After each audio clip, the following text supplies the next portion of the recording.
पुढे दिसतंय मला कोणीतरी. मी जरा जाऊन बघून येतो. हा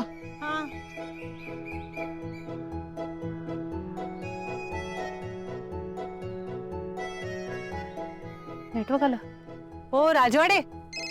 अधीराचा फोन. राजवाडे. राजवाडे. हॅलो अधीरा. राजवाडे. नंदुताई कुठे आहात? आम्ही केव्हापासून कॉल करतोय. अगं फोनच लागत नव्हता तुमचा. कुठे आहात तुम्ही? काय काय काय चालू आहे? अगं राजा आमचा ना आमच्या गाडीचा ऍक्सिडेंट झालाय. What? Accident? No accident.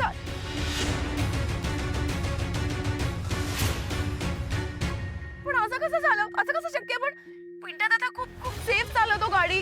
Accident कसं पॉसिबल आहे? नंतर काय झालं सांग ना. हे कसं पॉसिबल आहे? काय झालं एक्झॅक्टली? तुम्ही पिंट्या आता कसं आहे सांग ना. हॅलो. हा आदिरा. हॅलो पिंट्या दादा. पिंट्या दादा काय झालं? तू बरा आहेस ना? असा कसा ऍक्सिडेंट झाला पिंट्या दादा? बाळा आम्ही हे बघ काही झालेलं नाहीये. एक छोटासा ऍक्सिडेंट झाला फक्त. आम्ही सगळे ठीक आहोत. ओके तू शांत बघू आधी. अधीरा एक काम कर, तू मला फोन दे. हॅलो. हा सर, अहो कसा ऍक्सिडेंट झाला असा तुमचा? तुम्ही ठीक आहात ना? तुम्हाला काही लागलंय का? आणि ताई आहे का तिथे? तिला काही लागलंय का? जरा फोन देता का तिला?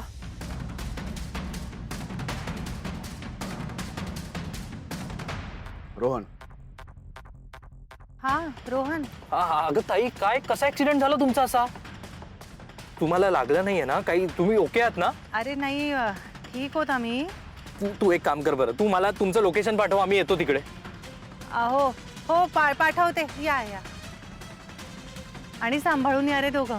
हो ताई, हे बघ मीच ड्राईव्ह करतोय, पण तू लोकेशन पाठव बरं. हा सावकाश.